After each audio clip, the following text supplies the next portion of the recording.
Allez, on va commencer aujourd'hui en ponçant et en soudant tous les trous de plaques qu'il y a eu. Elle a dû avoir au moins 15 propriétaires.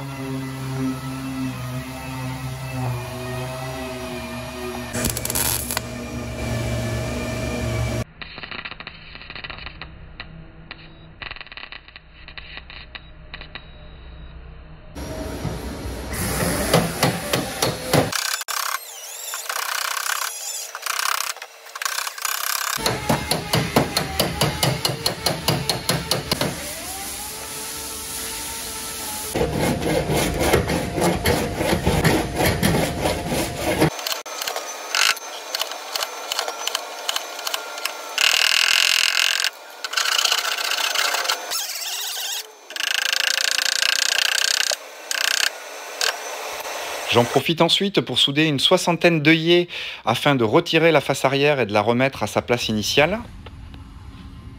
Puis je laisse faire Laurent, plus habitué à ce genre de matériel que moi.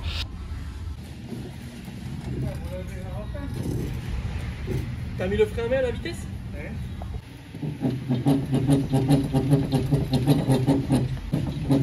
Ouais, ça vient un peu. Oula, oui, ça vient bien là. Bon, au premier pet, en fait, ça vient direct. Hein. Et là, on a bien la même courbure, ouais. Pas mal. Laurent me montre ensuite la technique de chauffe, de point de chauffe plutôt, afin d'éviter les glong-glong dans la tôle que j'avais précédemment ressoudée.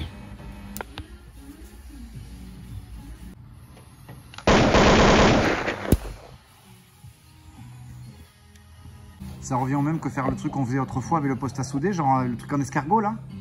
Alors, quand t'as une porte qui fait glong-glong. Quand t'as une porte qui fait glong-glong, comme tu dis, c'est tu utilises un chalumeau. Ok. Voilà. Là, on aurait pu le faire au chalumeau. On aurait pu le faire en chalumeau. Ok. Ça, c'est super bien maintenant. On a vraiment. Là, ça cloque plus dur. Attends, la soutien, plus de. Mortel. Je décide ensuite de me faire une cale à l'exacte forme de la face arrière. Donc je pars d'un bout de bois que je sculpte afin d'épouser parfaitement la rainure.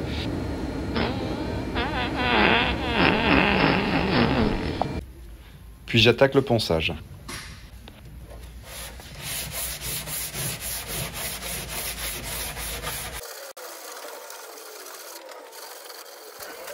J'étais plutôt content de moi, mais des gars comme Laurent Dosba voient des choses que seul Laurent Dosba peut voir. La preuve en image. Ouh, la perfection de l'arête. Schlac. Ouais, mais déjà, c'est l'arrondi. Faut... Quoi, l'arrondi? Regarde comment je les bouffe. Non, c'est de ma gueule. Et moi, je tape. Là, il en manque ici. Là et là. Mais non, pas là. Je te dis qu'il en manque là. Je le vois à l'œil. Ok, boss, je m'y remets.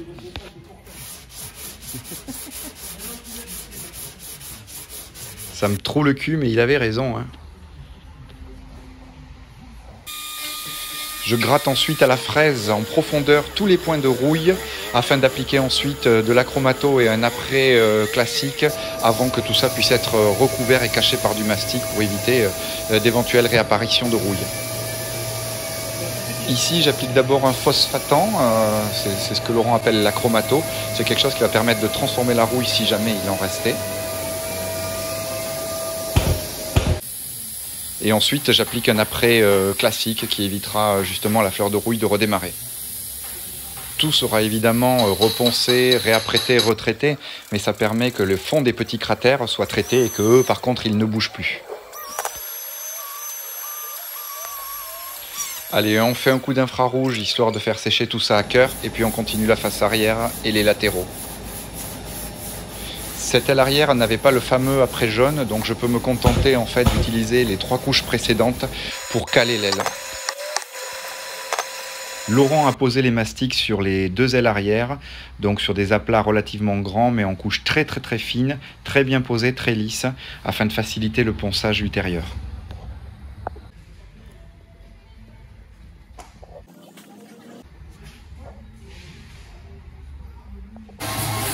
C'est la phase que tout le monde déteste, mais j'adore dresser un mastic. Me remplir les poumons de fines particules, c'est quand même un vrai régal.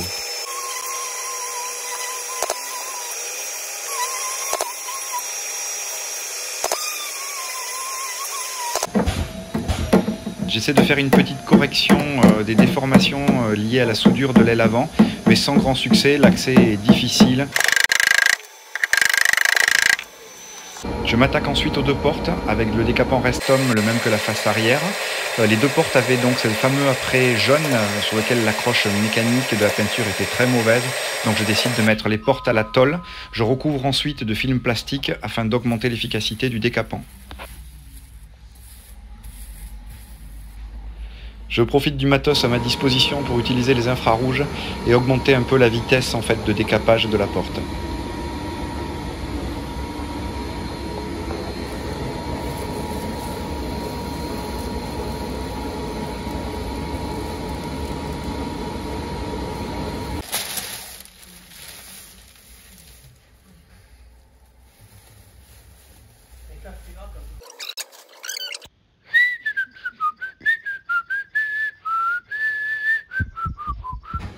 Après avoir littéralement salopé le garage de Laurent avec les débris de décapage, il me fait comprendre qu'il vaut mieux que je me mette ailleurs dans un endroit un peu plus approprié à ce type de tâche. J'en profite donc pour démonter les portes. C'est bon, impeccable, merci.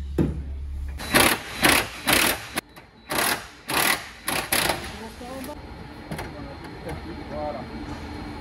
C'est bon, je peux la sortir, l'autre on va la mettre sur du tréteau.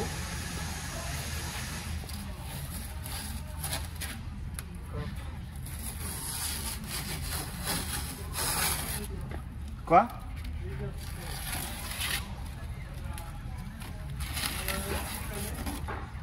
On va la mettre sur des tréteaux. Comme sur la porte gauche, j'applique le même process de décapage. Celle-ci aussi semble avoir 3 couches.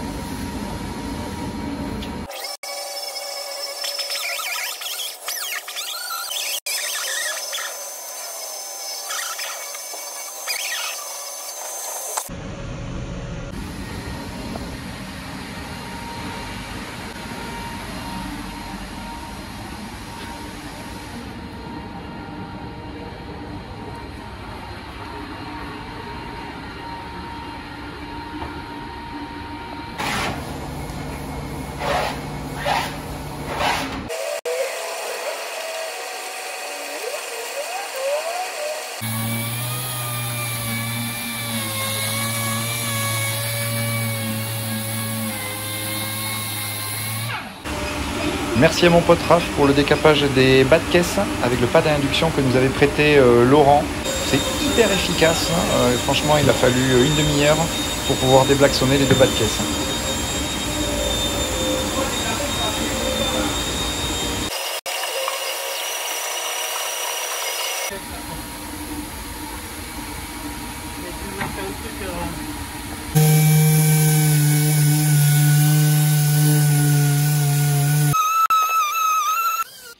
J'en profite ensuite pour gratter toutes les éventuelles rouilles de surface afin d'avoir une base absolument propre avant la mise en apprêt.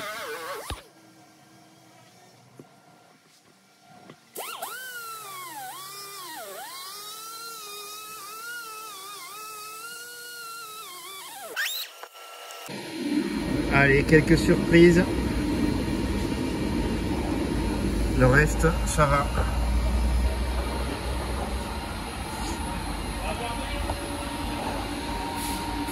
De l'autre côté, c'est pas mal. Ici, il va falloir redresser. Et ici, il va falloir gratter la rouille. Mais c'est pas mal.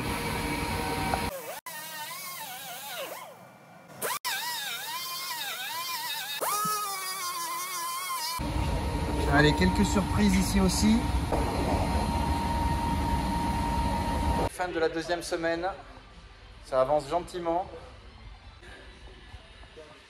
Les 2 portes sont complètement poncées. Raphaël, ici, les a poncées. Laurent m'a filé un coup de main aussi pour dresser les mastiques, enfin poser les mastiques. Tous les éléments comme ça qui ont du jaune, il va falloir les décaper parce qu'il n'y a pas d'adhérence sur cet apprêt jaune. Donc sur cette partie-là, ça devrait aller. Cette aile aussi également.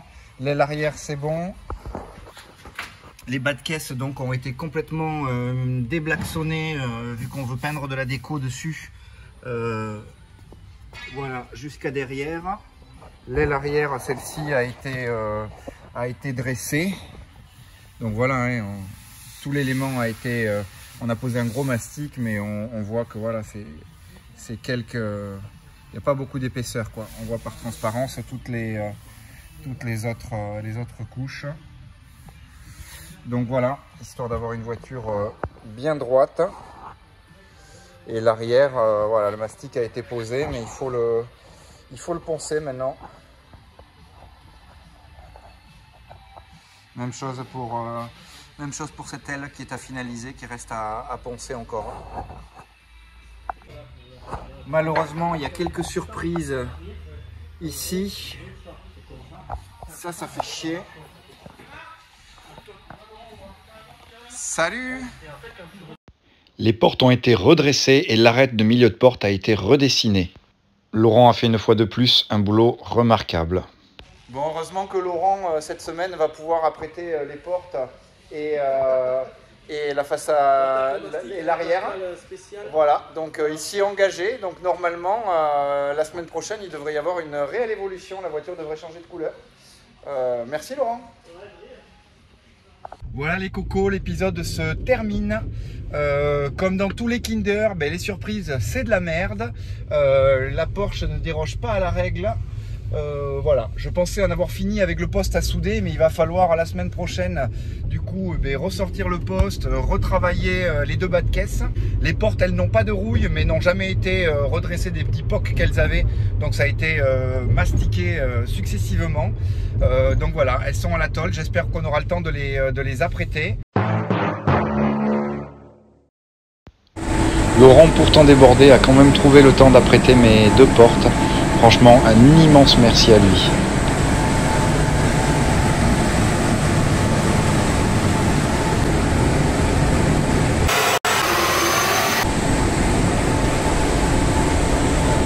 C'est à peu près tout pour cette semaine. L'épisode est assez court parce que les phases de ponçage sont extrêmement rébarbatives. Donc j'ai pas tout montré à l'écran. Mais voilà, la peinture est très vieille, très dure. Il faut un peu de volonté pour en venir à bout. Allez, bonne semaine à tous.